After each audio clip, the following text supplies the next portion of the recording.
Let me show you all camera settings that we have available on the Xiaomi 17T. So let's open the camera app. Then over here we're gonna tap on this arrow at the top of the screen, or we can swipe down to open this panel. And then here we have our camera settings. So at first we have watermark settings, so you can easily enable or disable the watermark for your photos. You can also find a bunch of different styles, and you can actually customize them as well. So you can make some slight adjustments here and there, include or exclude some information if you want to.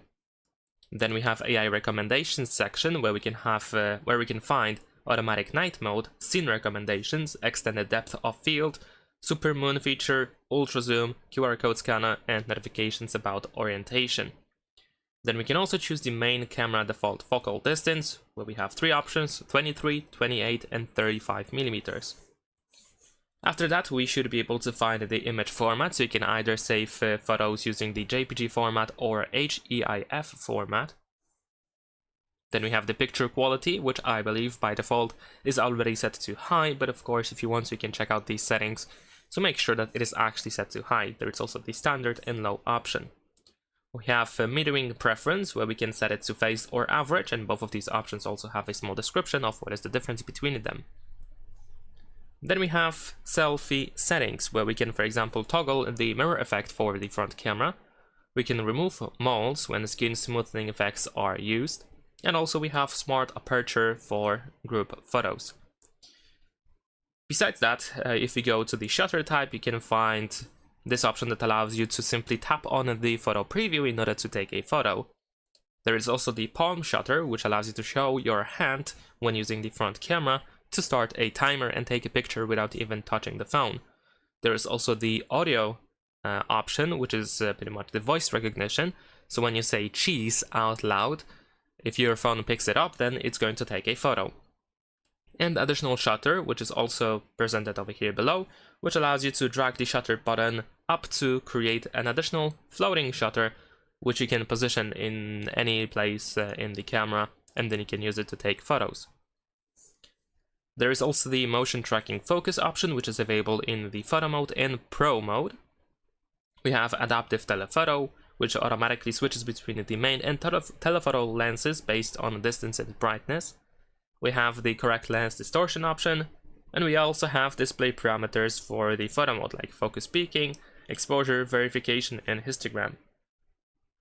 And we also have the fast shot setting, which redirects us to lock screen settings, where we have the launch camera option, where you can double tap the volume down button to open camera and immediately take a photo. You can also switch to just open the camera without taking the photo, so you can pretty much have a shortcut to the camera when your phone is locked. In the video section, we can choose the video encoder, so you can save videos using the HEVC format or H.264 format. We have audio settings, where we can enable or disable the noise reduction. We also have 3D sound option and source tracking, which is available in video and pro video mode. We also have take photos while recording option, which allows you to take photos if you are in the middle of recording a video, but of course there is like a shutter button which you can use to take photos, and you can decide if these photos should be using the live moments feature, so the live photos or dynamic shot or motion photos, or if they should be just regular photos. We have motion tracking focus again, this time it is for video and pro video mode. We have HDR10+, adaptive telephoto, display parameters for video mode, where we also have all of these three settings just like before in the photo mode, but also there's the waveform and audio histogram. And automatic frame rate, which can reduce frame rate for videos in low light or high temperature environments automatically. Then we have general settings, where we can find grid lines, so you can turn off grid lines, use rule of thirds or golden ratio. We have the center mark and the straighten or leveler. Besides that, we have the screensaver option, so when you use camera for over 3 minutes, the screensaver will be displayed to save battery. We have preserve settings option, which allows you to keep settings inside the camera as they are when you leave the camera. So when you return to the camera, all of these different settings and modes that you have used previously before you left the camera are going to be still there, so you don't have to set them up again. Then we have a feature layout, so you can decide which camera modes should be accessible immediately on this little slider, and which ones should be hidden inside that more section. We have camera modes, so you can decide how you want to access more camera modes, where we can just slide up to reveal the more panel, or you can have the more tab text on the slider where we have our usual and standard camera modes. We have camera UI color, where we can change this yellow or orange-ish color accent to a different color, like let's say green, blue, and so on and so forth. So you can choose whichever color you prefer to use. We have shutter sound selection, so you can choose what kind of sound your phone should make when you take a photo. And the shutter sound option itself, which can be deactivated, so when you use the shutter button, then the camera won't make any sound. We also have volume buttons function, so you can decide what should be the functionality of volume buttons when you use the camera. By default, if you press any of these volume buttons, either volume button activates the timer, so in 2 seconds then the camera takes the photo.